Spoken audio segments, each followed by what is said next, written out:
rich with his own story. Oh,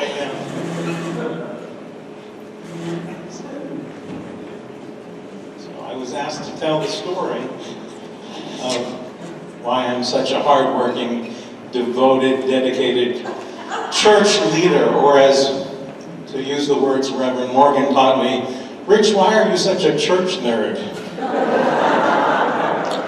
And this started about 20 years ago. I was a regular member of the church, pretty new, came to church, not every Sunday, but well, this isn't confession. I came to church, and I taught the 6th grade, and really that was fine. I wasn't looking for more engagement.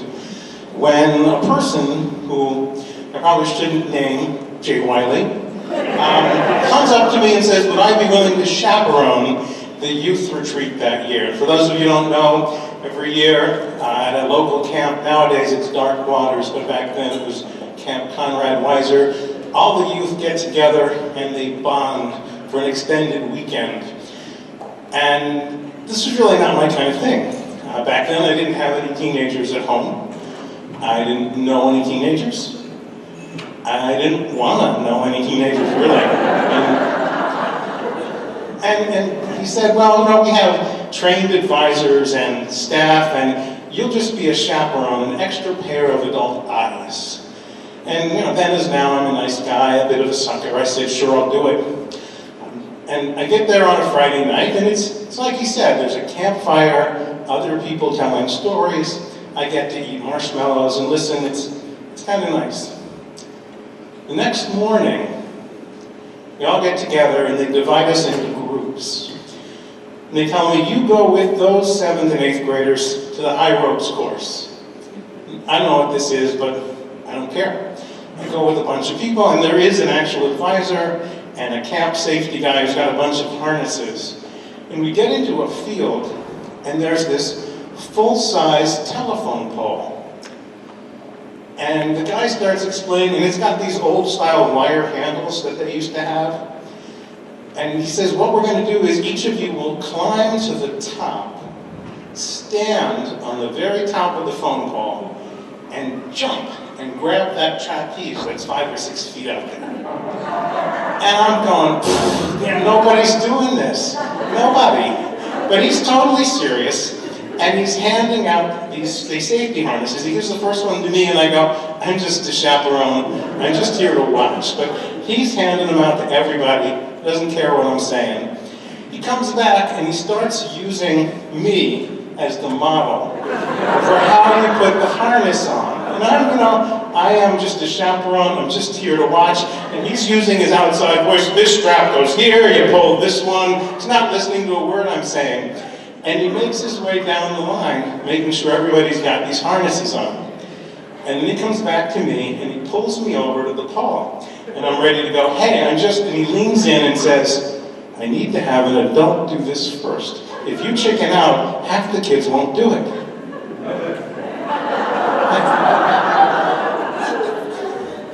Well, I'm not really afraid of heights, so I can't chicken out this way.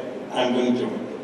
And I go over to the pole and I start climbing up, and it's not too bad. It's like a tall ladder. You never look down. You just keep going up until you reach the top.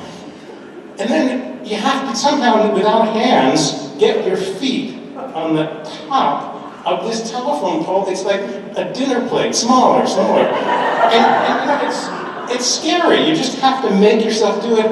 And then I'm up there. And I said, you know, I'm not afraid of heights, but that's here. My legs are really afraid of heights, and they are shaking like crazy, and my knees are bouncing around. They're like 2 squirrels stuck in a box, just looking for a way out of this whole situation. And I'm starting to panic, because I don't know, I can't keep my balance, I don't know what to do. And then I hear those nice 7th and 8th graders down below. Jump. And I remember, I'm supposed to jump for a trapeze. And I say remember because my glasses are with the safety guy down there, and I can't see it. And I'm kind of getting a little panicky, because I'm squinting looking like this and doing this, and I can't go down, there's no way.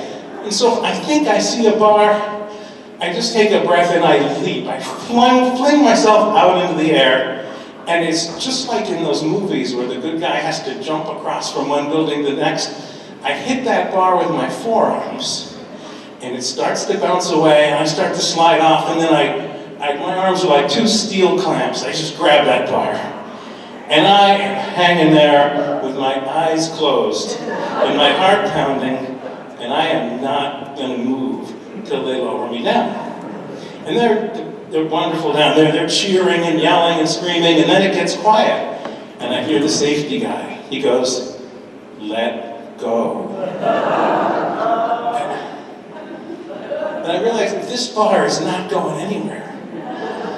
I have to let go. And the safety rope, which I kind of remember him putting on my back, but I can't see it now, and it's slack, so I can't feel it. It will catch me, and then they'll lower me down. I can't do that. I can't. And now we're arguing. The safety guy's going, "Let go." I'm letting go. I'm letting go. Let go with your hands.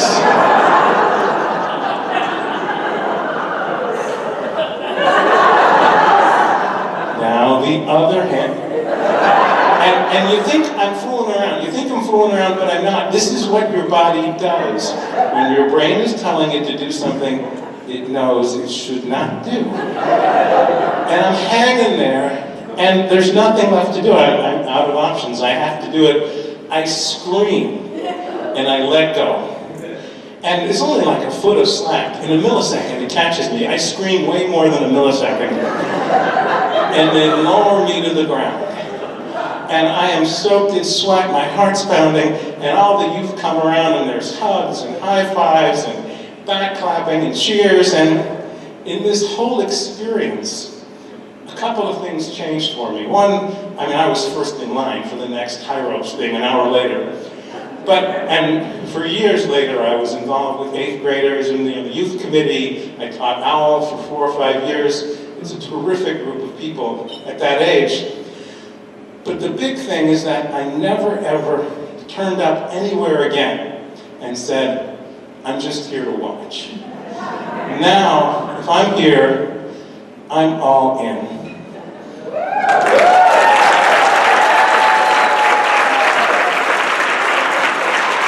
Thank you, Chris. Thank you very much.